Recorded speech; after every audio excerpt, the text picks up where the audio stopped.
Donc, qu'as-tu pensé de la formation NSI, Damien? J'ai trouvé ça super.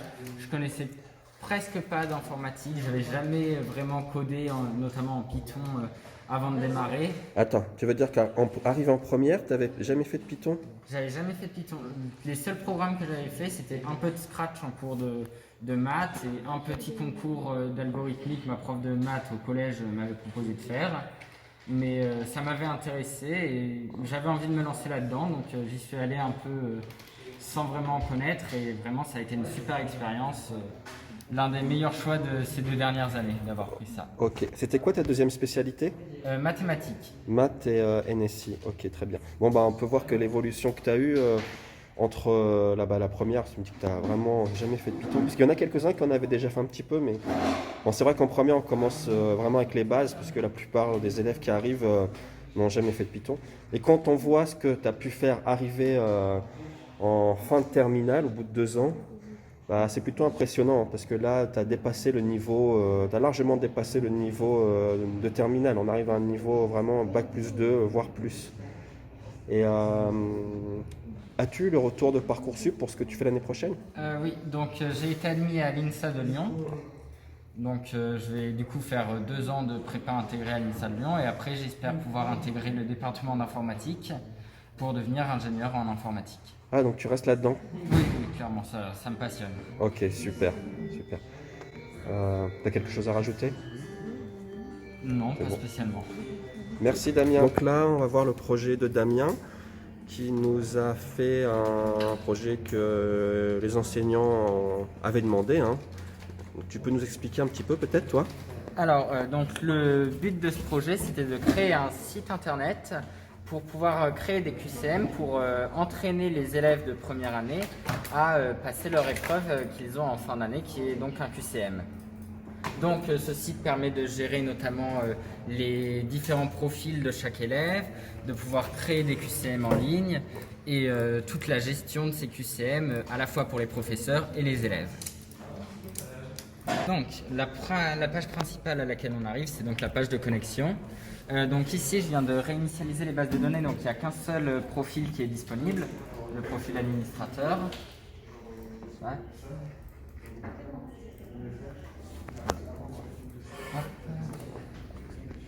Voilà, donc ça c'est la page principale où il va y avoir tous les QCM qui vont s'afficher et un profil administrateur va aussi avoir accès à 3 autres menus, les résultats qu'on verra après, les utilisateurs, donc on voit la liste de tous les utilisateurs, ici il n'y a qu'admin, mais on peut en créer un nouveau, par exemple Damien avec un mot de passe. Bon, donc normalement on peut créer des nouveaux utilisateurs ici. Et ici, on peut créer des nouveaux QCM. Donc, on commence par rentrer le nom, donc voilà, et le temps du QCM. Ici, 10 minutes. Alors, petite info, il faut savoir que quand on fait un site, en fonction des navigateurs, il peut y avoir des bugs. Tu peux créer un site qui fonctionne très bien sur un navigateur et qui ne fonctionne pas très bien sur un autre navigateur. D'accord, ça c'est un gros problème, tout le monde l'a.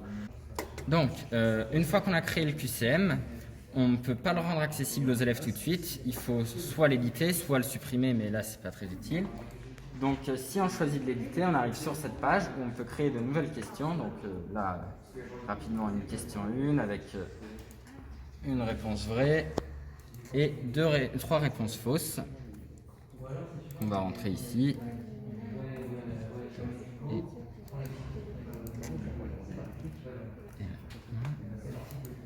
on envoie et donc la liste des questions va s'afficher ici, on peut en rajouter autant qu'on veut et les supprimer directement ici.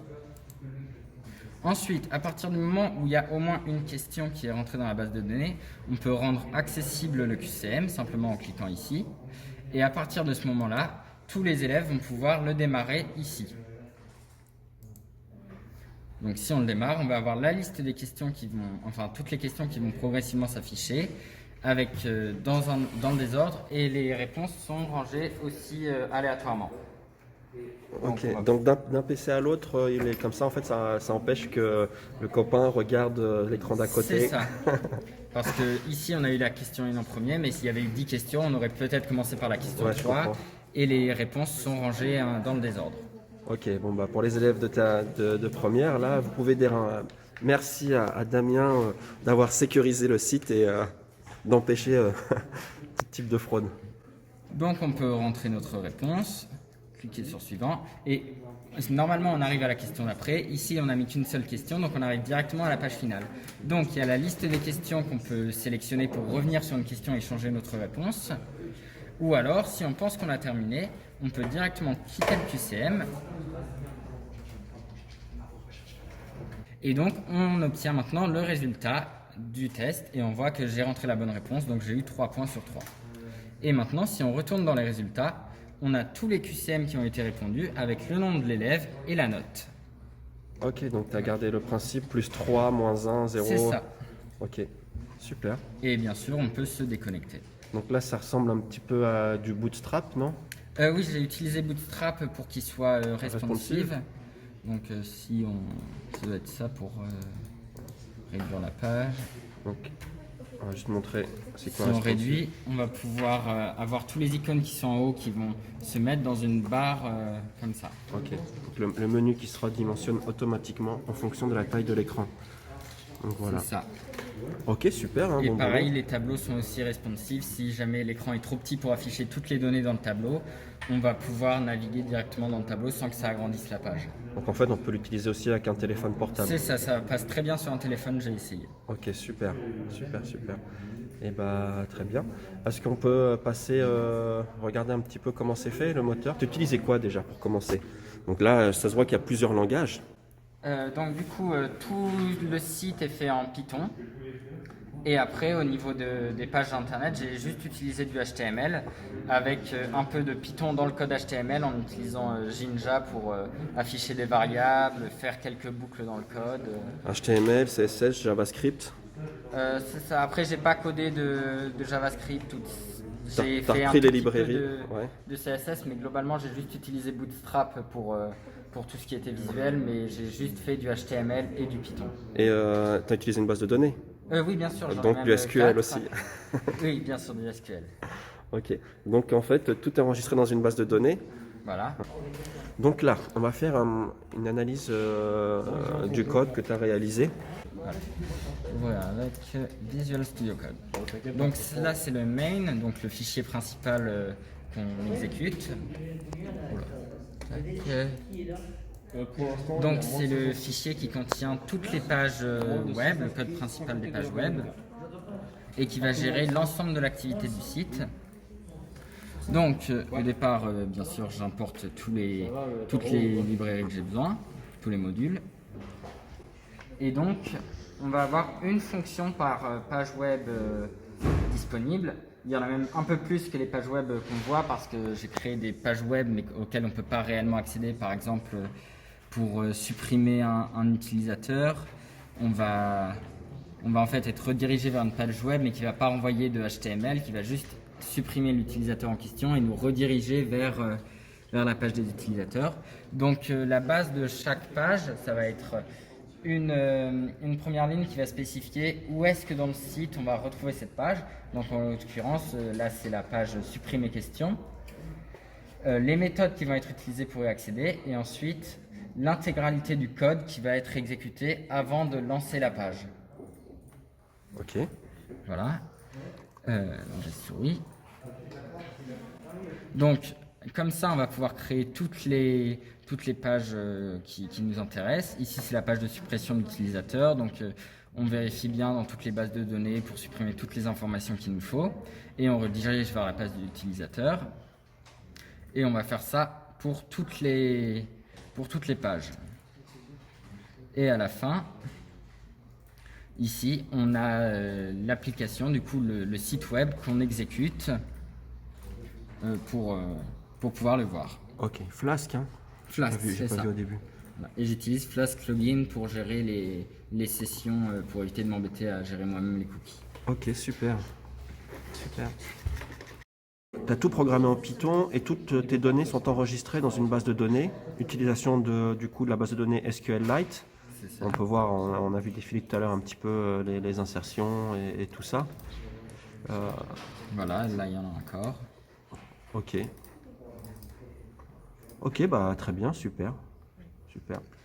Voilà. Et aussi pour aider du coup à gérer la base de données, j'ai aussi créé quelques fonctions qui peuvent être utiles au niveau administrateur pour pouvoir facilement supprimer les bases de données, les recréer, les vider. Alors ça, c'est pas sur le site web. Ça, c'est pas sur le site web, c'est l'administrateur du site. S'il y a un problème sur le site et qu'il faut totalement reconstruire les bases de données, c'est totalement possible avec ces fonctions-là. Alors attends, je reprends. En plus du site web, tu as rajouté un fichier Python qui permet en fait en gros au prof de pouvoir Remettre le site à zéro. la réinitialiser. Ok, C'est ça. ok. Donc un script Python qui réinitialise la base de données. C'est ça, donc j'ai créé pour ça plusieurs fonctions qui permettent de supprimer soit certaines parties spécifiquement, comme les QCM qui ont été ouverts, les résultats, ou les QCM simplement, ou alors toutes les informations ou juste les utilisateurs. En faisant bien attention du coup d'insérer un utilisateur administrateur à la base pour pouvoir créer de nouveaux utilisateurs une fois le site réinitialisé. En plus, bon, parce que là je découvre en même temps, mais tu cryptes le mot de passe quand tu l'enregistres dans la base de données C'est ça. en chat. Ouais, quand même, Voilà. hein. T'as poussé le bouchon là. Et aussi toutes les questions, toutes les réponses aussi sont aussi transformées en hexadécimal. Comme ça, je peux facilement les enregistrer dans la base de données. Il n'y a pas de risque. Si par exemple on veut faire une question sur le SQL, ça ne va pas poser problème d'enregistrer des phrases SQL dans la base de données SQL. Ah d'accord, ok, ouais je comprends. Ah t'as pensé à ça aussi. Ok. Ok super, ouais. Donc on va éviter les failles SQL, d'injection SQL sur le site quoi en gros. J'ai essayé d'essayer de limiter au maximum de sécuriser au maximum le les site. informations. Ok ouais, ah c'est bien. Hein.